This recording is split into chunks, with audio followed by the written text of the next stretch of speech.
कभी आपने गौर किया है जिस इंसान को आप दिन रात मैसेज करते थे, जिसके एक रिप्लाई के लिए घंटों इंतज़ार करते थे, जिसकी छोटी सी नाराज़गी भी आपको परेशान कर देती थी, वही इंसान तब तक आपको कोई ख़ास महत्व नहीं देता। लेकिन जिस दिन आपने उसे मनाना छोड़ दिया, बार बार मैसेज करना बंद कर दिया, उसी दिन से उसकी हर बात का जवाब देना आप बंद कर देते हैं। अचानक उसका व्यवहार बदलने लगता है। वो खुद पूछने लगता है, आखिर ऐसा क्या हुआ? आखिर ऐसा क्या बदल गया है जो कुछ अलग हो गया है? तुम बदल क्यों गए हो? पहले जैसे बात क्यों नहीं करते? और कभी कभी तो वही इंसान जो आपकी मौजूदगी को बिल्कुल हल्के में लेता था, आपके पीछे पीछे आने लगता है। लेकिन सवाल ये है कि ऐसा क्यों होता है? आखिर इसके पीछे क्या कारण छुपा है? क्या उसे अचानक आपसे प्यार हो गया है, या फिर इंसान का दिमाग कुछ ऐसा काम करता है जिसे हम अक्सर समझ ही नहीं पाते, जिसे हम अक्सर जान ही नहीं पाते। आज की इस वीडियो में हम इसी साइकोलॉजी को समझेंगे और अंत में मैं आपको ये भी बताऊंगी कि किसी को इग्नोर करने और अपनी वैल्यू समझाने में आखिर फ़र्क क्या है, आखिर वो कौन सी क्वालिटी हैं जो अलग होती हैं। दोस्तों, जब आप हमेशा अवेलेबल रहते हैं तो सामने वाला आपकी वैल्यू को कम समझने लगता है। मान लीजिए कोई इंसान आपको रोज़ मैसेज करता है, आप तुरंत रिप्लाई करते हैं। वो जब चाहे कॉल करता है, आप बात करने के लिए तैयार रहते हैं। वो नाराज़ होता है, आप उसे मनाते हैं। वो दूर जाता है तो आप उसके पीछे जाते हैं। धीरे धीरे सामने वाले के दिमाग में आपकी मौजूदगी नॉर्मल हो जाती है। उसे लगता है कि ये तो हमेशा रहेगा। और जब किसी चीज़ के चले जाने का डर नहीं होता तो इंसान अक्सर उसकी कीमत को कम महसूस करने लगता है। यही वजह है कि कई बार आपकी सबसे बड़ी गलती ये नहीं होती कि आप उससे प्यार करते हैं, बल्कि गलती ये होती है कि आप खुद को हमेशा उसके लिए अवेलेबल रखते हैं। और जब आप अचानक से पीछे हटते हैं तब सोचिए उस पर क्या बीतती है, वो क्या सोचता है। कल तक जो इंसान हर सुबह आपका मैसेज देखता था, आज उसका फ़ोन शांत था। कल तक जो इंसान आपकी स्टोरी देखता था, आज उसे आपकी कोई खबर नहीं मिल रही। कल तक जिसे आपके बारे में सब कुछ था, अब उसे आप मनाने ज़रूर आएंगे। आज आप बिल्कुल शांत हैं और यहीं से उसके दिमाग में सवाल शुरू होता है कि आखिर ऐसा क्या हुआ? ये पहले जैसा क्यों नहीं रहा? ये क्यों बदल गया?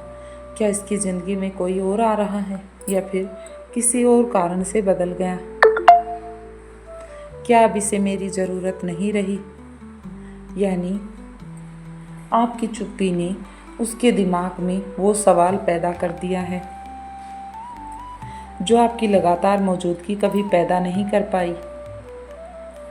इंसान को खोने का डर उसकी वैल्यू बढ़ा देता है। इंसान के मन की एक अजीब बात है, हमें जिस चीज़ के खोने का डर होता है, बस हमें उसी की वैल्यू सबसे ज़्यादा लगने लगती है। हम उसे उतना महत्व नहीं देते जब तक वो चीज़ हमारे पास होती है, लेकिन जैसे ही वो चीज़ हमसे दूर जाने लगती है, हम उस चीज़ को ज़्यादा ध्यान से देखने लगते हैं। रिश्तों में भी कुछ ऐसा ही होता है। जब आप हर समय सामने वाले के पीछे रहते हैं तो उसे लगता है ये मुझे छोड़कर नहीं जाएगा। लेकिन जब आप अपनी ज़िंदगी में व्यस्त हो जाते हैं, जब आप अपने कामों में लग जाते हैं, उस समय और अपनी खुशी पर ध्यान देने लगते हैं, हर बात पर रिएक्शन देना बंद कर देते हैं,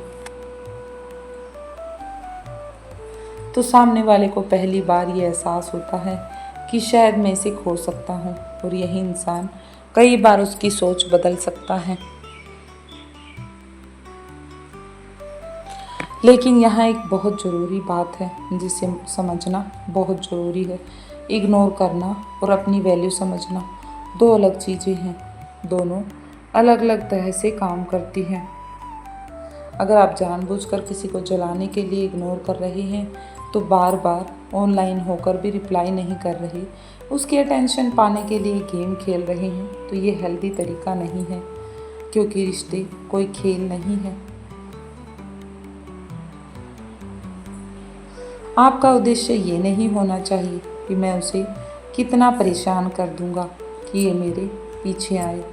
आपका उद्देश्य होना चाहिए, मैं खुद को इतनी इम्पोर्टेंस दूंगा कि किसी के पीछे भागने की ज़रूरत ही ना पड़े, लोग मेरे पीछे भागे, ना कि मैं लोगों के पीछे। यही दोनों चीज़ों में सबसे बड़ा अंतर है जो देखने को मिलता है। जब आप अपनी ज़िंदगी में वापस लौटते हैं, कई लोग किसी एक इंसान को अपनी पूरी ज़िंदगी का केंद्र बना लेते हैं। उसका मैसेज आया या नहीं, उससे बात हुई या नहीं, उसने कॉल किया या नहीं, उसने हमारी फ़ोटो लाइक की या नहीं की, और हम यही सब सोचने में बिजी रहते हैं, उसने हमारी बात का जवाब क्यों नहीं दिया। पूरा दिन इसी सोच में निकल जाता है। लेकिन जिस दिन आप अपना ध्यान वापस अपने खुद पर लगाते हैं, अपने कामों पर लगाते हैं, अपने परिवार के साथ समय बिताते हैं और अपने सपनों पर काम करते हैं, बस उसी दिन से अपनी खुशी को किसी दूसरे इंसान के अटेंशन से जोड़ना बंद कर देते हैं। तब आपके अंदर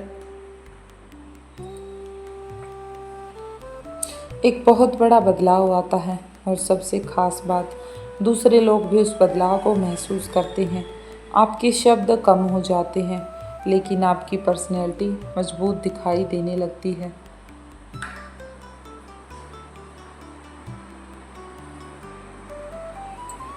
एक छोटी सी कहानी आपको बताती हूँ। मान लीजिए रोहित और नेहा की दोस्ती थी। नेहा हमेशा रोहित से बात करना चाहती थी। सुबह मैसेज, दोपहर में कॉल और शाम को पूछना कहाँ हो, लेकिन रोहित अक्सर उसे इग्नोर करता था। नेहा फिर भी उसे मनाती रही। एक दिन नेहा ने सोचा, मैं किसी को अपनी ज़िंदगी में ज़बरदस्ती नहीं रख सकती। उसने रोहित से कोई लड़ाई नहीं की, कोई झगड़ा नहीं किया, बस पीछे हट गई। उसने मैसेज करना बंद कर दिया, बार बार कॉल करना बंद कर दिया।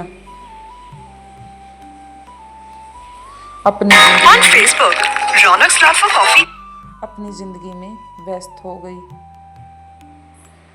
कुछ दिन बीते, फिर रोहित का मैसेज आया। आजकल बात नहीं करती। नेहा ने सिर्फ इतना ही कहा, बस अपनी ज़िंदगी में थोड़ा व्यस्त हो। रोहित ने फिर पूछा,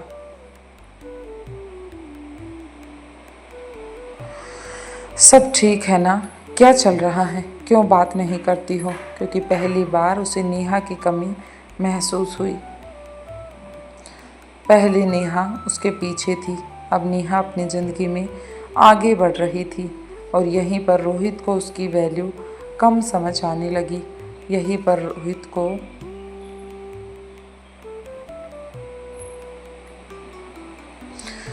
समझ आने लगा कि आपकी खामोशी कब असर करती है, और आपकी खामोशी तब सबसे ज़्यादा असर करती है जब उसके पीछे सेल्फ रिस्पेक्ट हो। जब आप चुप इसलिए नहीं हैं कि सामने वाला परेशान हो, बल्कि इसलिए हैं क्योंकि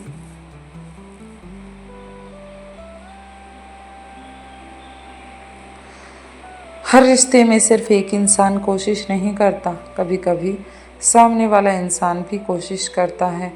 अपनी फीलिंग्स को महत्व नहीं देता, आपके समय की कदर नहीं करता। तो हर बार खुद को साबित करने की ज़रूरत नहीं है। कभी कभी पीछे हट जाना ही सबसे मजबूत जवाब होता है, क्योंकि जब आप किसी के पीछे भागना बंद कर देते हैं, तो सिर्फ सामने वाला ही आपको नहीं देखता, बल्कि आप खुद को भी पहली बार देखना शुरू कर देते हैं। आप खुद की इम्पोर्टेंस को समझने लगते हैं। तो अगर आज आपकी ज़िंदगी में कोई ऐसा इंसान है जिसके लिए आप लगातार कोशिश कर रहे हैं लेकिन बदले में आपका सिर्फ इग्नोर मिल रहा है, तो एक बार रुकिए। उसे मनाने से पहले खुद से पूछिए, क्या मैं उसके लिए उतना ही इम्पोर्टेंट हूँ जितना वो मेरे लिए। क्योंकि प्यार में कोशिश करना गलत नहीं है, लेकिन उस कोशिश को ना निभाना गलत है। लेकिन अपनी सेल्फ रिस्पेक्ट खोकर किसी के पीछे भागते रहना भी गलत है। ये प्यार नहीं है, बल्कि ये खुद के साथ धोखा है। और याद रखिए, ऐसा धोखा ज़्यादा दिनों तक नहीं चलता है। जो इंसान आपकी मौजूदगी की कदर नहीं करता, उसे आपकी गैर मौजूदगी ही कभी कभी आपकी वैल्यू समझा देती है। लेकिन उससे भी ज़्यादा ज़रूरी बात, आपकी वैल्यू किसी दूसरे इंसान के समझने पर निर्भर नहीं करती। आपकी वैल्यू पहले से ही वहाँ पर है, बस आपको खुद उसकी कदर करनी सीखनी होगी। जब तक आप खुद उसकी कदर नहीं करेंगे, सामने वाला भी उसकी वैल्यू नहीं करेगा। अगर आपको साइकोलॉजी और रिश्तों से जुड़ी ऐसी बातें पसंद आती हैं तो वीडियो को लाइक करें, चैनल को सब्सक्राइब करें, क्योंकि अगली वीडियो में हम बात करेंगे, जब आप किसी को भूलने की कोशिश करते हैं तो वही इंसान बार बार दिमाग में क्यों आता है। आखिर ऐसा क्यों है? शायद उसका जवाब आपकी अपनी मौजूदगी से जुड़ा हो, शायद इसका जवाब आपकी अपनी ज़िंदगी से कोई कनेक्शन रखता हो। तो कमेंट में ज़रूर बताएं, क्या आप ये वीडियो चाहते हैं।